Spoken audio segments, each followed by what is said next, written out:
दोस्तों नमस्कार, हाजिर है एक बार फिर से आज की बड़ी और ताजा खबरों के साथ। बस आपसे निवेदन है, कृपया वीडियो को लाइक कर दें, चैनल को सब्सक्राइब कर लें और घंटी बटन जरूर दबा दें। यही पहली बड़ी खबर है। चुनाव में करारी हार के बाद लाइव आए चंद्रशेखर आजाद, बोले निराश नहीं बल्कि संघर्ष के लिए तैयार रहे कार्यकर्ता। आपको बता दें कि आजाद समाज पार्टी के राष्ट्रीय अध्यक्ष चंद्रशेखर आजाद ने विधानसभा चुनाव में पार्टी को मिली करारी हार के बाद लाइव आकर समर्थकों को संबोधित किया। उन्होंने कहा कि संगठन में परिवर्तन किया जाएगा। उन्होंने कहा कि इस हार से हम निराश नहीं है, इससे सीख लेकर अच्छे और संघर्षशील कार्यकर्ताओं को आगे लाकर 5 साल के अंदर आसपा को प्रदेश और केंद्र में खड़ा करने का संकल्प लेते हैं। उन्होंने बहुजन समाज के नेताओं से भी आह्वान किया है कि वे दूर खड़े होकर आलोचना करने के बजाय साथ आकर कमियां बताएं और उन्हें दूर करते हुए बहुजन आंदोलन को मजबूत बनाएं। इसी से सांप्रदायिकता की आंधी रोकी जा सकती है। 2024 में इस आंधी को रोकने का प्रयास होगा। आपको बता दें कि चंद्रशेखर आजाद ने कार्यकर्ताओं से कहा कि अब सत्ता में पहुंचने के लिए मेहनत करनी होगी, आंदोलन को खड़ा करेंगे। उन्होंने कहा कि वे गोरखपुर के मतदाताओं का आभार जताने के लिए भी वहां पर जाएंगे। उन्होंने कहा कि 15 मार्च को पार्टी का स्थापना दिवस भी मनाया जाएगा। और बड़ी खबर, यूपी में बीजेपी से बगावत करके बुरे फंसे मुकेश सहनी 10 दिनों में हो जाएंगे एनडीए से बाहर। आपको बता दें कि बिहार में बौचाहा विधानसभा सीट पर होने वाले उपचुनाव की तारीखों के ऐलान के साथ ही एनडीए में सहयोगी दल विकासशील इंसान पार्टी के सुप्रीमो मुकेश सहनी की उल्टी गिनती शुरू हो गई है। मुकेश सहनी एनडीए में बने रहेंगे या फिर उन्हें बाहर का रास्ता दिखा दिया जाएगा, इसको लेकर फैसला अगले 10 दिनों में हो जाएगा। ऐसा इसलिए कि चुनाव आयोग ने बौचाहा विधानसभा सीट पर उपचुनाव की तारीखों का ऐलान कर दिया है। 12 अप्रैल को बौचाहा सीट के लिए उपचुनाव होगा। बिहार में होने वाले इस इकलौते उपचुनाव के लिए नामांकन 17 मार्च से 24 मार्च तक होना है। आपको बता दें कि 2020 बिहार विधानसभा चुनाव में बौचाहा पर वीआईपी उम्मीदवार मुसाफिर पासवान जीते थे, मगर पिछले दिनों उनकी मृत्यु के बाद इस सीट पर अब उपचुनाव होना है। इसी दौरान उत्तर प्रदेश विधानसभा चुनाव में मुकेश सहनी ने बीजेपी के खिलाफ मोर्चा खोल दिया था और 53 सीटों पर बीजेपी उम्मीदवारों के खिलाफ में अपने उम्मीदवार भी खड़े किए थे। उत्तर प्रदेश चुनावी नतीजे में मुकेश सहनी की पार्टी को सफलता तो नहीं मिली, मगर इसके बाद से ही एनडीए से उनकी विदाई को तय माना जा रहा है। मुकेश सहनी ने पहले ही ऐलान किया है कि बौचाहा विधानसभा सीट पर उनकी पार्टी किसी भी कीमत पर लड़ेगी और इसी बीच अब बीजेपी ने भी इस सीट पर अब दावा ठोक दिया है। आपको बता दें कि अब यह तय माना जा रहा है कि अगले कुछ दिनों में मुकेश सहनी की एनडीए से छुट्टी हो जाएगी। और बड़ी खबर, अरविंद केजरीवाल और भगवंत मान के विजय जुलूस पर कांग्रेस ने बोला हमला। कहा सरकारी पैसों से कर रहे रोड शो, खर्च किए 61 लाख रुपए। आपको बता दें कि पंजाब विधानसभा चुनावों में आम आदमी पार्टी को इस बार प्रचंड बहुमत मिला है। इसको लेकर आम आदमी पार्टी ने अमृतसर में विजय जुलूस निकाला। इस जुलूस में आम आदमी पार्टी के संयोजक और दिल्ली के मुख्यमंत्री अरविंद केजरीवाल के साथ साथ राज्य के भावी मुख्यमंत्री भगवंत मान भी शामिल हुए। लेकिन इससे पहले जुलूस को लेकर कांग्रेस ने केजरीवाल पर बड़ा हमला बोला है। इसी रोड शो के आयोजन में खर्च हो रहे पैसों को लेकर दिल्ली कांग्रेस की विधायक अलका लांबा ने निशाना साधा है। उन्होंने पंजाब के नवनियुक्त मुख्य सचिव द्वारा जारी आदेश की कॉपी का स्क्रीनशॉट लेते हुए लिखा कि आप तो राजनीति बदलने आए थे, आपके द्वारा जनता के पैसों की लूट शुरू हो गई है। 15 लाख रुपए अरविंद केजरीवाल के रोड शो पर खर्च किए जा रहे हैं और 46 लाख रुपए जिलों में रोड शो के लिए सरकारी खजाने से देने का आदेश हुआ है। पंजाब और पंजाबियों को पहली बधाई। दरअसल इस दस्तावेज के मुताबिक अमृतसर में केजरीवाल के रोड शो के लिए पंजाब सरकार के खजाने से 61 लाख रुपए जारी किए गए हैं। साथ ही आवागमन के लिए गाड़ियों का इंतजाम करने के भी निर्देश दिए गए हैं। आपको बता दें कि फिलहाल 61 लाख रुपए अब पंजाब सरकार के खजाने से इस रोड शो पर खर्च कर दिए गए हैं। और बड़ी खबर, क्या सीडब्ल्यूसी की बैठक में इस्तीफा देंगे प्रियंका, राहुल और सोनिया गांधी? सुरजेवाला ने सुलझाई गुत्थी। आपको बता दें कि हालिया विधानसभा चुनावों में करारी हार का सामना करने के बाद कांग्रेस कार्य समिति की बैठक आज होगी। आपको बता दें कि जिसमें हार के कारणों की समीक्षा और आगे की रणनीति पर चर्चा की जाएगी। सूत्रों ने बताया कि कांग्रेस अध्यक्ष सोनिया गांधी ने आज बैठक बुलाई है। इस बीच कांग्रेस नेता रणदीप सिंह सुरजेवाला ने ट्वीट कर बताया कि शीर्ष नेताओं के इस्तीफे की खबर झूठी है। बता दें कि कयास लगाए जा रहे थे कि इस बैठक में राहुल गांधी, प्रियंका गांधी और कांग्रेस की अंतरिम अध्यक्ष सोनिया गांधी इस्तीफा दे सकते हैं, लेकिन सुरजेवाला ने इस खबर को झूठी बताया है। सुरजेवाला ने कहा कि अज्ञात स्रोतों के आधार आधार पर चलाई गई कथित इस्तीफे की खबर पूरे तरीके से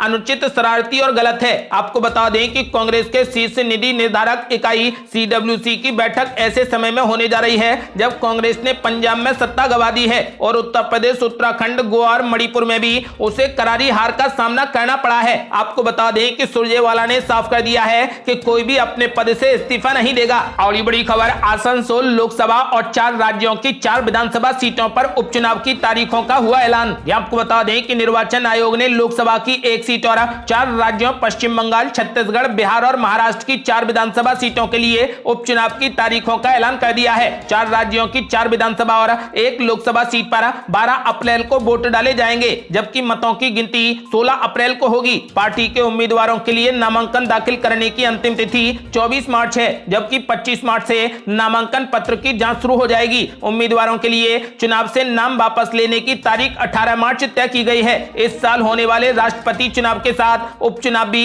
निर्वाचक मंडल में रिक्त पदों को भरेंगे जो राष्ट्रपति का चुनाव करते हैं। आपको बता दें कि 4 राज्यों की 4 विधानसभा और 1 लोकसभा सीट पर 12 अप्रैल को वोट डाले जाएंगे और मतों की गिनती 16 अप्रैल को होगी। और ये बड़ी खबर, ममता बनर्जी ने कर दिया बड़ा ऐलान, शत्रुघ्न सिन्हा लोकसभा और बाबुल सुप्रियो लड़ेंगे विधानसभा का उपचुनाव। आपको बता दें कि पश्चिम बंगाल की मुख्यमंत्री ममता बनर्जी ने बंगाल में बीजेपी को एक बड़ा झटका दिया है। ममता बनर्जी ने लंबे समय से बीजेपी के खिलाफ बगावत के सुर उठाने वाले शत्रुघ्न सिन्हा को आसनसोल से लोकसभा उपचुनाव में तृणमूल कांग्रेस का उम्मीदवार बनाने की घोषणा कर दी है। इसके साथ ही बीजेपी से इस्तीफा देकर टीएमसी में शामिल होने वाले बाबुल सुप्रियो को बालीगंज से विधानसभा उपचुनाव के लिए टीएमसी उम्मीदवार घोषित किया है। ममता बनर्जी ने एक ट्वीट में यह जानकारी देते हुए कहा कि पूर्व केंद्रीय मंत्री शत्रुघ्न सिन्हा और बाबुल सुप्रीमो कृष्ण आसनसोल से लोकसभा उपचुनाव और बालीगंज से विधानसभा उपचुनाव के लिए टीएमसी उम्मीदवार होंगे। ममता बनर्जी ने कहा कि अखिल भारतीय तृणमूल कांग्रेस की ओर से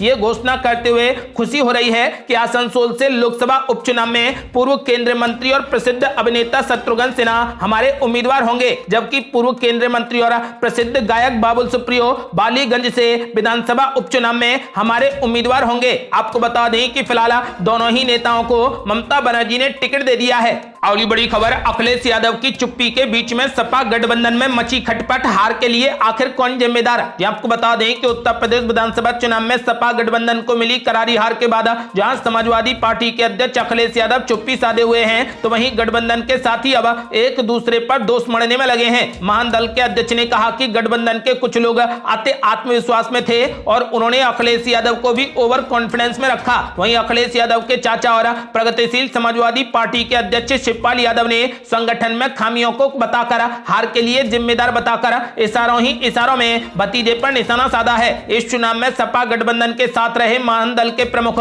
केशव देव मौर्य ने भी हार के बाद उन नेताओं पर सवाल उठाए हैं जो जीत के बड़े बड़े दावे कर रहे थे, लेकिन नतीजों ने उनकी पोल खोल दी। केशव देव मौर्य ने कहा कि गठबंधन के कुछ नेता बहुत हवा बना रहे थे, उनके पास खुद का अपना वोट नहीं था, लेकिन वो दावे करते रहे। वे खुद को आत्मविश्वास में रखते रहे और अखिलेश यादव को भी आत्मविश्वास में रखा। जब उनसे पूछा गया कि किसकी ओर इशारा कर रहे हैं, तो मौर्य ने कहा कि इसमें गठबंधन के सभी साथी शामिल हैं। सपा से गठबंधन में महज 1 सीट पाने वाले शिवपाल यादव ने भी खामियों की ओर इशारा करना शुरू कर दिया है। संगठन में खामियों की बात कहकर उन्होंने सीधे सपा अध्यक्ष और गठबंधन के कैप्टन अखिलेश यादव की ओर उंगली उठा दी है। अगली बड़ी खबर, राजस्थान के मुख्यमंत्री अशोक गहलोत ने बीजेपी पर बोला जोरदार हमला, कहा मीडिया की वजह से बीजेपी को मिली जीत। आपको बता दें कि 4 राज्यों में बीजेपी को प्रचंड जीत हासिल हुई है। इस बीच राजस्थान के मुख्यमंत्री अशोक गहलोत ने उत्तर प्रदेश में बीजेपी की जीत के लिए मीडिया को जिम्मेदार ठहराया है। उन्होंने कहा कि पूरे मीडिया ने चुनाव को जिस तरीके से फोकस किया उससे लोगों का माइंड बदला और बीजेपी चुनाव जीत गई। आपको बता दें कि अशोक गहलोत ने आरोप लगाया है कि कोरोना का प्रबंधन यूपी में कैसे हुआ सबको मालूम है। पूरे मीडिया ने चुनाव को जिस तरीके से फोकस किया उससे लोगों का माइंड बदला है और बीजेपी जीती है। उन्होंने कहा कि इसके लिए मीडिया जिम्मेदार है। उन्होंने कहा कि मीडिया दबाव में था। उन्होंने कहा कि प्रधानमंत्री जिस तरीके की बातें करते हैं वो एक पक्ष हो सकता है, विपक्ष पर आरोप लगाते हैं कि एजेंसियों को बदनाम किया जा रहा है, लेकिन पूरा देश देख रहा है कि एजेंसियां क्या कर रही हैं, कैसे एक तरफा छापे पड़ रहे हैं, सबको मालूम है। प्रधानमंत्री भाषण देते हैं और लोग सोचते हैं कि जो वे बोल रहे हैं वो सच्चाई होगी, आम जनता तक हमें सच्चाई पहुंचानी होगी और बीजेपी एक्सपोज होगी। वहीं बाकी राज्यों के चुनाव परिणाम पर अशोक गहलोत ने चुप्पी साध ली है। और बड़ी खबर, ईपीएफ की ब्याज दरों में हुई कटौती, केंद्र सरकार पर ममता बनर्जी ने बोला जोरदार हमला, कहा जन विरोधी है मोदी सरकार, मिलकर करना होगा काले कानून का विरोध। ये आपको बता दें कि कर्मचारी भविष्य निधि संगठन यानी ईपीएफओ ने वित्त वर्ष 2021-22 के लिए भविष्य निधि जमा पर ब्याज दर को घटाकर 8.1% करने का फैसला किया है। यह बीते 4 दशक में सबसे कम ब्याज दर है। 2020-21 में यह दर 8.5% थी। वहीं विपक्षी दल सरकार के इस फैसले के विरोध में उतर आए हैं। इसे लेकर विपक्ष के नेता मोदी सरकार की आलोचना कर रहे हैं। इस मामले में पश्चिम बंगाल की मुख्यमंत्री ममता बनर्जी ने भी अपनी प्रतिक्रिया दी है। उन्होंने केंद्र की मोदी सरकार की आलोचना करते हुए इस फैसले को जन विरोधी और मजदूर विरोधी बताया है। आपको बता दें कि ममता बनर्जी ने कहा कि यूपी में जीत के बाद बीजेपी सरकार तुरंत अपना गिफ्ट कार्ड लेकर आई है। केंद्र सरकार ने कर्मचारी भविष्य निधि जमा पर ब्याज दर को पिछले 4 दशक के सबसे निचले स्तर पर पहुंचा दिया है। यह प्रस्ताव बीजेपी के असली चेहरे को बेनकाब करता है। यह प्रस्ताव उस समय आया है जब देश के मध्यम और निम्न मध्यम वर्ग के कामगार और कर्मचारी पहले से ही कोरोना महामारी की वजह से आर्थिक परेशानी से गुजर रहे हैं। ममता बनर्जी ने कहा कि बीजेपी जन विरोधी है और मजदूर विरोधी है और कहा कि यह कदम सरासर मजदूर और जन के विरोध में है। यह केंद्र सरकार की उस क्रूर और एक तरफा सार्वजनिक नीति को भी उजागर करता है जो किसानों, श्रमिकों और मध्यम वर्गीय को नजरअंदाज कर उद्योगपतियों के हितों की रक्षा करता है। विपक्ष की सभी पार्टियों को संयुक्त रूप से एकजुट होकर इस काले कानून का विरोध करना होगा। और बड़ी खबर, उत्तराखंड की सत्ता में लौटने के बावजूद बीजेपी के सामने मुख्यमंत्री चुनने की चुनौती, हारे हुए धामी का नाम ही चर्चा में। ये आपको बता दें कि उत्तराखंड की राजनीति में बीजेपी ने इस बार दोबारा सत्ता में न लौटने का पुराना रिकॉर्ड तोड़ दिया। लेकिन मुख्यमंत्री पुष्कर धामी की हार के बाद राज्य में मुख्यमंत्री के चुनाव हारने का रिकॉर्ड नहीं तोड़ पाई। लिहाजा 1 साल में चौथी बार बीजेपी के सामने मुख्यमंत्री चुनने की चुनौती आन पड़ी है। मुख्यमंत्री बनने की चाहत में कई नेताओं ने दिल्ली में डेरा डाला हुआ है। नए मुख्यमंत्री की रेस में चेहरे और दावेदार तो तमाम हैं, लेकिन खबरों में अब भी पुष्कर सिंह धामी ही बने हुए हैं। आपको बता दें कि ऐसा लगता है कि फिर से उत्तराखंड में मुख्यमंत्री पुष्कर सिंह धामी होंगे। इस बारे में आपका क्या मानना है? अपनी राय हमें वीडियो लाइक कर कमेंट बॉक्स में जरूर दें। ये थी अब तक की बेहद बड़ी खबरें। यदि आपने अभी तक हमारे चैनल को सब्सक्राइब नहीं किया है तो कृपया चैनल को सब्सक्राइब कर घंटी बटन जरूर दबा दें। जल्दी मिलते हैं बड़ी अपडेट के साथ। तब तक के लिए जय हिंद, जय भारत।